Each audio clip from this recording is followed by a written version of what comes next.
धन्यवाद सभापति महोदय। हम ही को कातिल कहेगी दुनिया, हमारा ही कत्लेआम होगा। हम ही कुएं खोदते फिरेंगे, हम ही पे पानी हराम होगा। सभापति महोदय, सन 1947 में दिल्ली की जामा मस्जिद की तारीखी सीढ़ियों पर खड़े होकर के भारत रत्न मौलाना अबुल कलाम आजाद साहब ने कहा था कि मुसलमानों कहां जा रहे हो, यह है तुम्हारा मुल्क, यहां तुम्हारे आबाओ अजदाद की कब्रें हैं। उस वक्त मौलाना आजाद की ये सदाएं सुन करके लोगों ने अपने सरों की गठरियां उतार करके रख दी थी। आज उसी दिल्ली में मौजूद देश की संसद में एक बिल आया है जो हमसे उसी जामा मस्जिद की सीढ़ियों के सबूत मांगेगा, जो उन्हीं सीढ़ियों के पास अपनी कब्र में सोए हुए मौलाना आजाद को फिर से कब्र से सदा देनी पड़ेगी कि ये जो कब्र है वो मेरी कब्र है, ये किसी सरकार की जागीर नहीं है। सभापति महोदय, मैं जहां खड़ा हूं इसी संसद भवन के सामने सड़क के उस पार अपनी कब्र में सोए हुए भारत के पूर्व राष्ट्रपति फखरुद्दीन अली अहमद की कब्र है। शायद अब उस कब्र से भी सदाएं आए कि ये कब्र मेरी कब्र है, ये सरकार की जागीर नहीं है।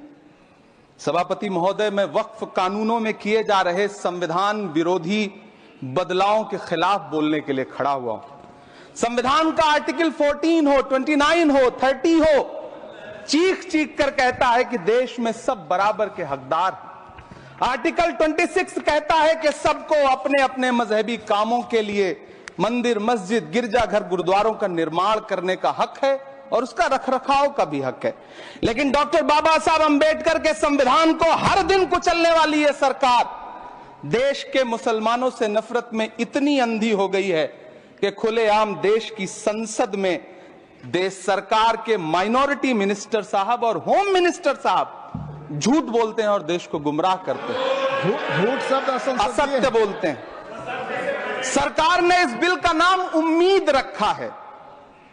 मंत्री जी कल से इसे देश के मुसलमानों के लिए नई उम्मीद बता रहे हैं। नहीं मंत्री जी, न तो ये बिल मुसलमानों के लिए नई उम्मीद है और न ही उम्मीद की नई किरण। सभापति महोदय, भाजपा ने पूरे देश में वक्फ के नाम पर कई सारे झूठ फैलाए हैं। आइए आज उनकी सच्चाई पर बात करते हैं। वक्फ ट्रिब्यूनल को ऐसे बताया जाता है जैसे वक्फ ट्रिब्यूनल कोई मजहबी खाप पंचायत हो। सभापति महोदय, जबकि सच्चाई यह है कि वक्फ ट्रिब्यूनल भी तो सरकारी न्यायिक विभाग है जिसमें सरकार द्वारा नियुक्त जज होते हैं, जिसमें प्रशासनिक अधिकारी होते हैं, कहीं ऊपर से थोड़ी आ गए।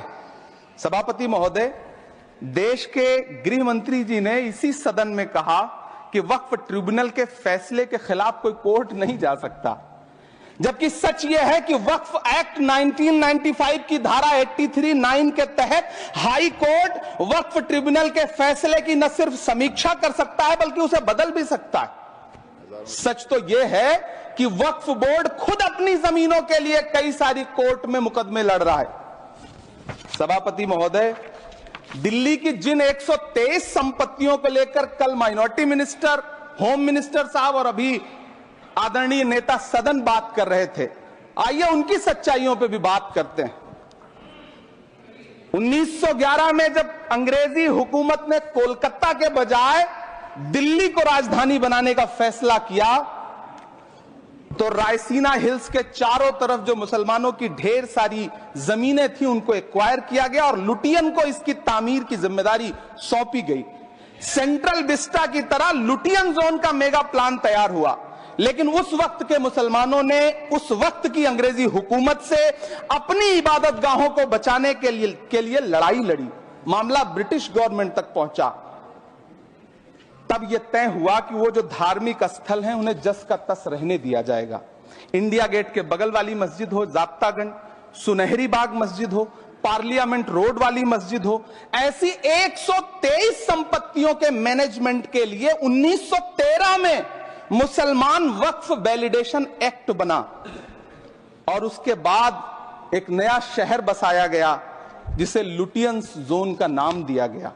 फिर 1943-45 के बीच एक और समझौता हुआ। आजादी से पहले उसके तहत काफी सारी वक्फ जायदादों को सुन्नी मजलिस औकाफ बनाकर उसके अंडर किया गया ताकि उसकी देखरेख की जा सके। गृह मंत्री जी 2 दिन से सदन में जो बात कह रहे हैं वो दरअसल 123 संपत्तियां उसी सुन्नी मजलिस औकाफ के तहत आती है। सभापति महोदय, आजाद भारत आजाद हुआ। आजादी के बाद भारत में 1954 में वक्फ एक्ट लागू हुआ, जिसकी धारा 9 के तहत 1964 में केंद्रीय वक्फ काउंसिल का गठन हुआ। दिल्ली की वही 123 प्रॉपर्टीज को 1970 में सर्वे गजट करके गजट नोटिफाई किया गया। इसके निपटारे के लिए पूर्व प्रधानमंत्री इंदिरा जी के द्वारा 1974 में एक बर्नी कमेटी बनाई गई। बर्नी कमेटी ने 1976 में इन 123 संपत्तियों को दिल्ली वक्फ बोर्ड की संपत्ति होने की रिपोर्ट सौंपी। उस रिपोर्ट के आधार पर 1984 में कांग्रेस सरकार ने उन 123 प्रॉपर्टीज को दिल्ली वक्फ बोर्ड को सौंपने का फैसला किया, जिसके खिलाफ विश्व हिंदू परिषद कोर्ट गई। मामला 2011 तक पेंडिंग रहा। फिर 2011 में कोर्ट ने सरकार को आदेशित किया कि इसका निपटारा करो। तब 2013 में तत्कालीन यूपीए सरकार ने दिल्ली की उन्हीं 123 जायदादों को बर्नी कमेटी की सिफारिशों के मुताबिक वक्फ बोर्ड के हवाले किया। यही वो प्रॉपर्टीज हैं जिनके नाम से गृहमंत्री जी कल से कांग्रेस को कोस रहे हैं। फिर आई 2014 में भाजपा की सरकार, जो तब से इन जमीनों को हड़पने की साजिश कर रही है। जिस बिल को मुसलमानों के हुकूक की हिफाजत करने वाला बिल बताया जा रहा है, उसी को पेश करने के लिए और उस पर बात करने के लिए लोकसभा में भाजपा सरकार के पास एक भी मुस्लिम सांसद नहीं है। जिस वक्त, मैं लोकसभा कह रहा हूं, सुना करिए, जिस वक्फ बिल को मुस्लिम महिलाओं को हक दिलाने वाला बताया जा रहा है, उसे संसद में पेश करने वाली पार्टी के पास न तो राज्यसभा में, न लोकसभा में, न देश की किसी विधानसभा में एक भी मुस्लिम महिला सदस्य नहीं। कल किरण रिजिजू जी कह रहे थे कि रेलवे की जमीनें देश की जमीनें हैं, डिफेंस की जमीनें देश की जमीनें हैं। हां मंत्री जी, हैं, बिल्कुल हैं। ये जो वक्फ की जमीनें हैं, ये हमारे पुरखों ने धार्मिक कामों के लिए डोनेट किया है। तो हम भी तो इसी देश के नागरिक हैं, हम भी तो इसी देश के बेटे हैं। तो वक्फ की जमीनें भी तो इसी देश की जमीनें हैं, उनको पराया क्यों बोलते हैं आप? सभापति महोदय, अशफाकुल्लाह खान जब फैजाबाद की जेल में फांसी के फंदे पर झूल रहे थे, तो इसी देश की जमीन के लिए झूल रहे थे ना। सभापति महोदय, अंडमान की जेल में काला पानी की सजा काटकर अपनी जान देने वाले मौलाना फजले हक खैराबादी हो या शेर खान अफरीदी हो, वो भी तो इसी जमीन के लिए अपनी जान दे रहे थे ना। सभापति महोदय, पाकिस्तान के खिलाफ लड़ते हुए अपनी जान देने वाले महावीर चक्र विजेता ब्रिगेडियर उस्मान हो या पाकिस्तान के पैटर्न टैंक उड़ाने वाला परमवीर चक्र विजेता वीर अब्दुल हमीद हो, वो भी तो इसी जमीन के लिए अपनी जान दे रहा था ना। और मंत्री जी, मैं इस सदन में अलल ऐलान ये कहता हूं कि जब भी इस देश की जमीन को लहू की जरूरत होगी, आपसे 2 कदम आगे इमरान खड़ा मिलेगा। ये मैं आपसे यकीन दिलाते हुए कह रहा हूं। सभापति महोदय, मैं सरकार से कहना चाहता हूं, हमसे हमारी इबादत गाहें तो मत छीनिए ना, हमारे घरों पे बुलडोजर तो मत चलाइए ना, हमारी कब्रों में तो हमें सुकून से सोने दीजिए ना। सभापति महोदय, माइनॉरिटी मिनिस्ट्री का बजट कट करके, मुस्लिम बच्चों की स्कॉलरशिप बंद करके अब सरकार कह रही है कि हम वक्फ की आमदनी से गरीब मुसलमानों का भला करेंगे। गुजरात की बेटी बिल्किस के बलात्कारियों की रिहाई के बाद उन्हें माला पहनाने वाली लोगों के नेता ये कह रहे हैं कि यह बिल मुस्लिम महिलाओं को उनका हक दिलाएगा। धन्यवाद मोदी जी, क्या बढ़िया सौगातें मोदी दे रहे हैं आप। पहले हमें गुजराते मोदी दिया, आप सौगाते मोदी दे रहे हैं। लेकिन यह सरकार इतना याद रखे कि इसी ठसक के साथ देश की संसद में सीए का कानून भी लाया गया था और कहा गया था बड़े बड़े भाषण देकर के कि पड़ोसी देशों से हिंदू भाइयों को ला करके यहां नागरिकता दी जाएगी। लेकिन मैं आपके संज्ञान में लाता हूं सर कि पिछले इतने दिनों में इनसे नागरिकता लेने के लिए 2000 व्यक्ति भी नहीं आए, जबकि इसके उलट इन्हीं की सरकार में पिछले 10 साल में 15 लाख से ज्यादा भारतीयों ने भारत की नागरिकता छोड़ करके दूसरे देश में जाकर के बस गए। यह हुआ उस कानून का अंजाम। सभापति महोदय, इसी तरह की जिद के साथ किसानों के खिलाफ भी कानून लाए गए थे।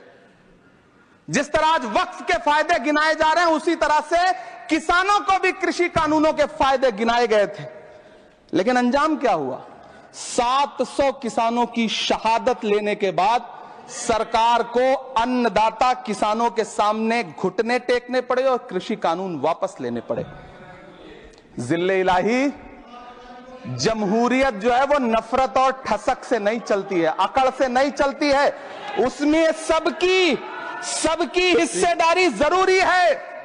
कल देश के माइनॉरिटी मिनिस्टर ने लोकसभा में खड़े होकर एक शेर सुनाया था कि मुझसे कोई बदगुमान न हो, तो मैं उन्हें एक शेर सुनाना चाहता हूं कि मैं आज जद पे हूं तो इतना खुशगुमान न हो, मैं आज जद पे हूं तो इतना खुशगुमान न हो, चराग सबके बुझेंगे हवा किसी की नहीं।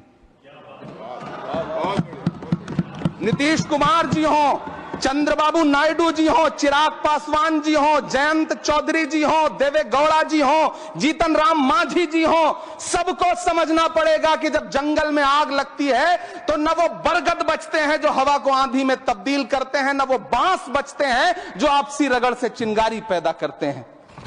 सभापति महोदय, जब देश को मनमोहन सिंह साहब जैसा काबिल प्रधानमंत्री मिलता है तो देश को आरटीआई जैसा एक्ट मिलता है, सेज जैसा एक्ट मिलता है, मनरेगा जैसा एक्ट मिलता है, लिबरलाइजेशन मिलता है, राइट टू एजुकेशन मिलता है, नेशनल फूड सिक्योरिटी एक्ट मिलता है।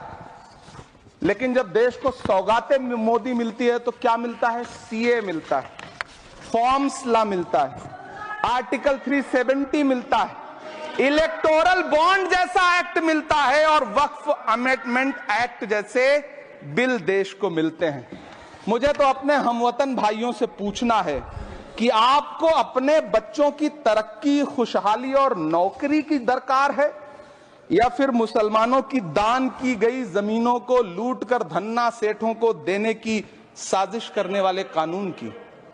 सभापति महोदय, यह सरकार रात के 3 बजे तक पूरे देश को जगा करके संसद में अपने ही नागरिकों को नीचा दिखाने के लिए वक्फ बिल ला रही थी, तो उधर रात के 1:30 बजे अमेरिका हम पर 26% टैरिफ लगा रहा था। सरकार की प्राथमिकताएं देश को पता। सभापति महोदय, मैं बहुत भावुक हूं आज, और मुझे अच्छा लगा कि आदरणीय नेता सदन जगत प्रकाश नड्डा जी ने बहुत अच्छी बातें भी की, मन से बातें की। क्योंकि उनके नाम में प्रकाश जुड़ा है तो मैं उनमें हमेशा एक रोशनी की किरण देखता हूं।